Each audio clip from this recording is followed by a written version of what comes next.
Hi guys, welcome to my kitchen. I hope that you are having a lovely day today. I do apologize for my dishes, which are behind me.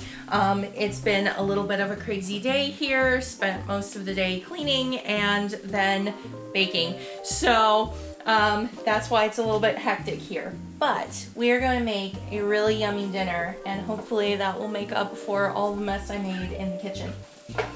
Tonight we're making cottage pie. So you've probably heard of shepherd's pie, which a lot of people call this shepherd's pie because it pretty much is, except that it's made with ground beef instead of ground lamb. So shepherd's pie is ground lamb in a gravy base with vegetables topped with mashed potatoes. And so we're doing the exact same thing, except the beef version of it is called cottage pie. So to get started with, I have some ground beef here with some chopped up onions. That's about a small onion and about 1.5 pounds of ground beef. Now I just let it cook basically until the beef was done. There's still some fat in there from the beef fat, and we're going to use that to start to make a little bit of a roux. So we're just going to put in some flour here. Now because I'm just using the natural beef that came off of this, I'm not really sure how much fat there is in it. So I just did a sprinkling of flour to get our roux started. And I am doing that in the pan with the ground beef. I like to do this kind of as a one pan, so that's why. I'm going to add just a little bit more flour.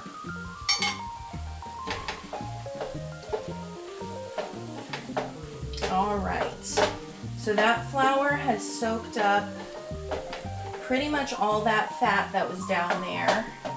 And now I'm going to grab some beef broth.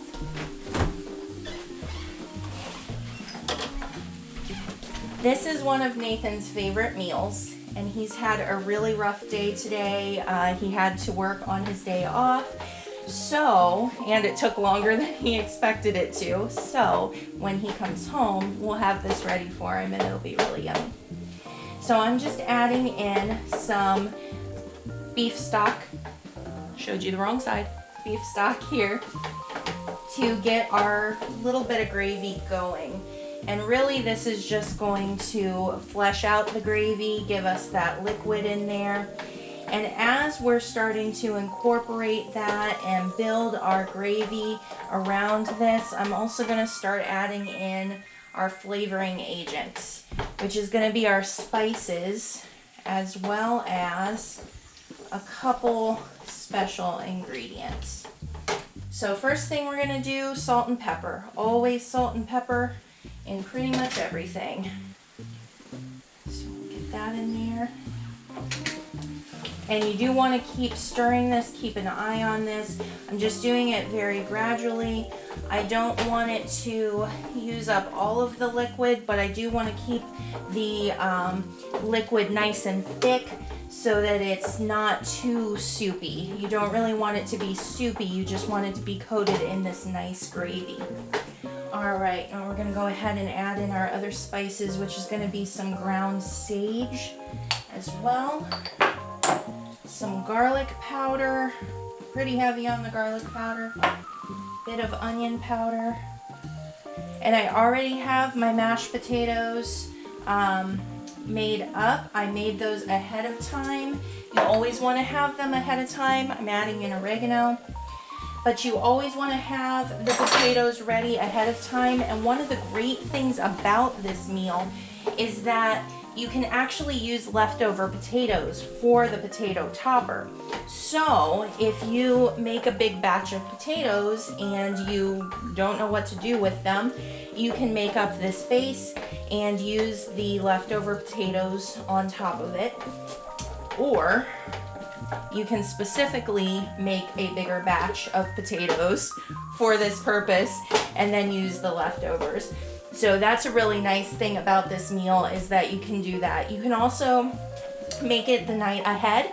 So if you are somebody who likes to do all of your cooking on one day, you can get this all cooked up, get it put in your casserole dish, just cover it with foil, and then when you come home the next night, throw it in the oven for about 45 minutes or until it's heated through. So, lots that you can do with this. Now the next thing I'm gonna add, which is something I really, really, truly recommend, although sometimes it can be a little bit hard to find, is Gravy Master. This is a browning, caramelizing, and seasoning liquid. So this is something that I grew up using, and I love it for making gravies because, if you can see, it just immediately makes whatever gravy you're making dark and rich and nice, and it really, really is a key ingredient, I find, for making gravies. So I highly recommend finding that or finding something that is similar to it. As always, I never measure when I do this. I'm guessing I'm using 2 to 3 teaspoons of it. But I am going to, once I get this to a certain point, just give it a taste and see what we're tasting like, and I might end up adding a little bit more. I also apologize if you're seeing me sweating. It is really hot right now. I've got all my doors and windows open, and I'm refusing to turn on the air because I'm stubborn like that, and Nathan's not home to tell me to turn on the air. So, all right, now this gravy is looking lovely right now. It's rich and deep and nice. It's not too thin, it's not too thick. We're gonna add in our next ingredient here, which is gonna be some reduced sodium Worcestershire sauce.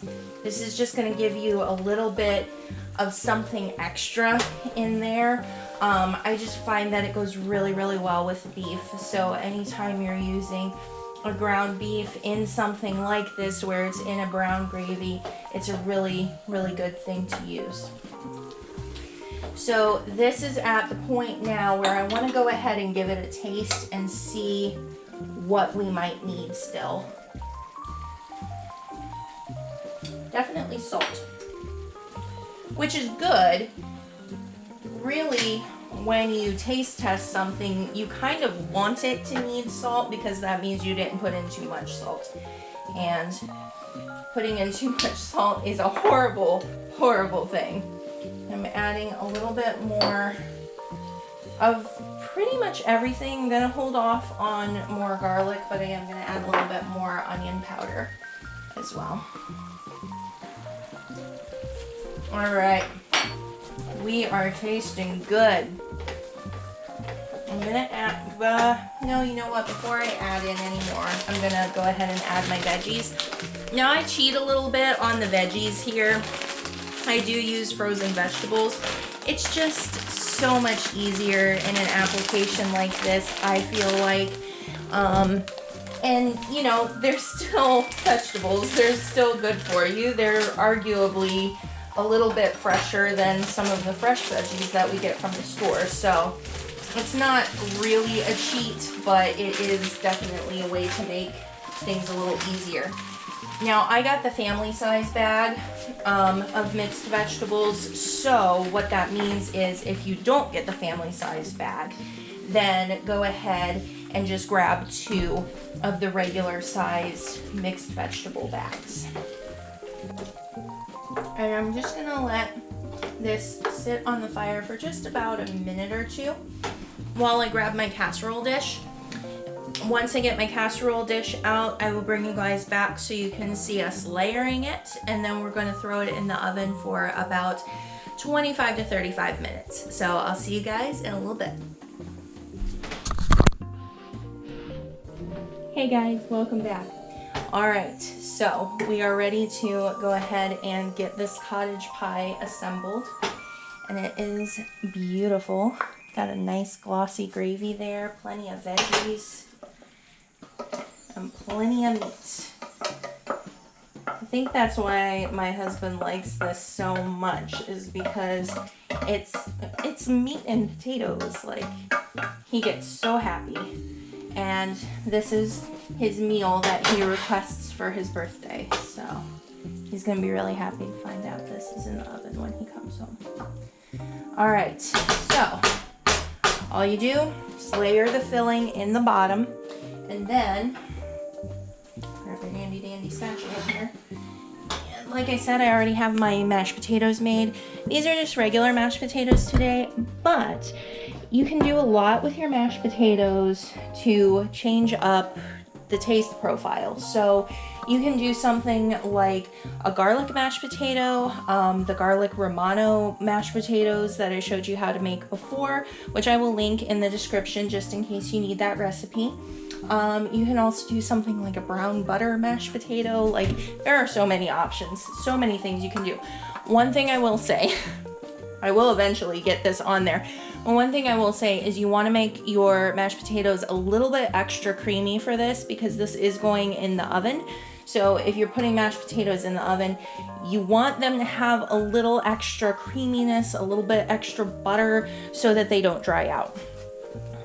So then all we do, if you want to be really fancy with it, which I have not done, but if you want to be really fancy, you can get a piping bag and pipe this into little designs or shapes and make it all pretty. But this is kind of, to me, it's kind of more of a rustic meal. Like, you could definitely elevate it. You could definitely make it fancy. But it is kind of just like a homey meal. So I don't see the need for that, but you could do it.